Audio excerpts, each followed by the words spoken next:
But today, with Chase picking up the tab and guaranteed entry, no one was going to miss the opportunity. Everyone moved towards the parking lot arm in arm, supporting each other from already having a bit too much to drink. Through the tipsy chatter of his employees, Chase suddenly heard a familiar voice sound out behind him. "Chase Rothman?" He turned around and was immediately met by a familiar, gleeful face. "Tony Deem?" Tony was an old rival classmate of Chase's from college. In fact, both had pursued Celia at the same time. Of course, Chase had won that battle and Tony never seemed to be able to let it go. He couldn't understand then or now why Celia had chosen Chase, the less handsome of the two of them. What had she seen in him? After graduation, Tony had kept tabs on Celia and was presently aware of Chase and Celia's marital problems. He also knew of Dottie's congenital heart disease and of the family's financial plight. The more Tony had heard of Celia's sorrows, the angrier he had become. If Celia had only chosen him back in college, her life would have been so different today. Tony walked up to Chase with a giant smile. "Hey man, it's so good to see you. What a happy coincidence." He surprised Chase by wrapping him in a big hug. "What did you think of the food?" "You better say you liked it," he joked.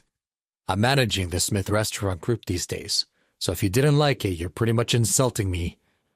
Chase frowned slightly. The Smith restaurant group was iconic. It operated high-end luxury restaurants across the entire country. Tony was obviously someone if he was managing the operation. Chase couldn't shake the feeling that Tony was trying to one-up him. But he didn't want to take the bait and spoil his good mood. Instead, he casually said, "It's not a bad year to be working in tech either." "Totally," replied Tony. "That's a good gig. I bet you take home, what, $40,000, $50,000? I bet that's enough to keep you comfortable, right?" "It's enough," said Chase. "Well, if it's not enough, you can call me any time. I'm always down to help an old friend." Tony was positively beaming. He knew that for once he had the upper hand on Chase. "After all, I heard that your daughter is sick, so if there is a need for money, I'm happy to lend you some. For Celia's sake." "No need." Chase frowned. Tony continued. "How's Celia doing these days? It must be hard for her trying to help out financially. I really do feel for your family." Tony pulled out a business card and handed it to Chase. "Here's my card. If you come back to City Grill, just tell them you know me, and they'll give you a good discount." Chase's impatience was beginning to show through, but Tony continued, smirking. "Oh, and I hear that you and Celia might be getting a divorce. If so, have her stop by and I'll comp her a meal. I know you'd want to make sure she's taken care of." He winked at Chase. Chase's eyes narrowed. He'd forgotten how annoying Tony could be. On the surface, he was as jovial as ever, but underneath he was the same old Tony, constantly poking at Chase and undermining him. "Step off, Tony," Chase said, no hint of friendliness in his voice. "Ah, come on, man," replied Tony. "I'm just teasing. Can't old friends take care of each other?" "Celia and I don't need your help, and we're doing fine. All you heard were rumors." Chase could barely get the words out, he was so angry. It took all his effort not to punch Tony in his smirking face. Instead, Chase turned around and rejoined his happy employees as they made their way out of the restaurant. But Tony just couldn't let it go. He followed Chase down the hallway. "Come on, man. We haven't seen each other in so long. You can't leave now." Chase stopped. He turned around and met Tony face to face. "It must make you feel powerful, talking down on people who think are less than you. Does it make you feel like a man?" Tony was stunned. "I'm right though, aren't I?" he said. "It's all over town. Everyone knows that you and Celia are having problems. Chase was practically screaming at this point. Why can't you just leave me and Celia alone? Let me put it plainly for you. All those years ago, Celia chose me. Not you, me. Let it go, man. It's pathetic.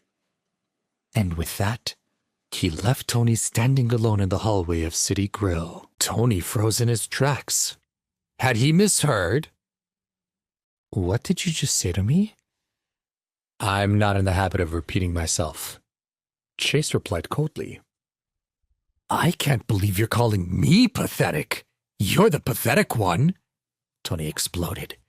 I'm the manager of the entire Smith restaurant group. I take home at least triple of what you make in 1 year, and you have the audacity to call me pathetic? You're a joke. Tony felt like his lungs were about to explode from the anger. Chase just stood there while Tony continued to roar. Celia was a fool to choose you. If she'd chosen me, she'd never have to worry. You'll never be able to give her what she deserves. You have no right to talk to me about being pathetic. Chase was angry too. Celia was a sore spot.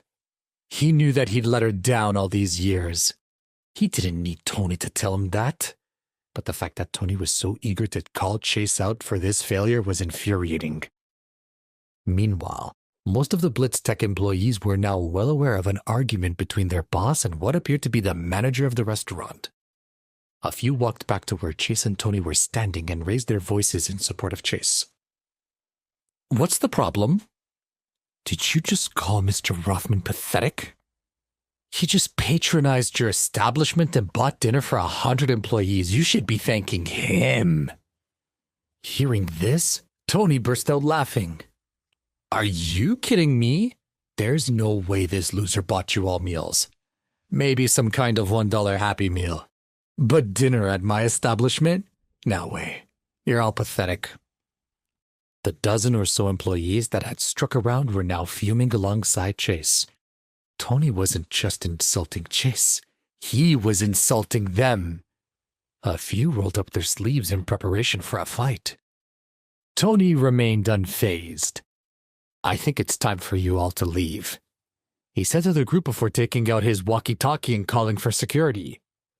Almost instantaneously, uniformed security came around the corner led by the head of security, Evan Barry. Evan stepped up beside Tony and asked, Mr. Deem, is everything okay here?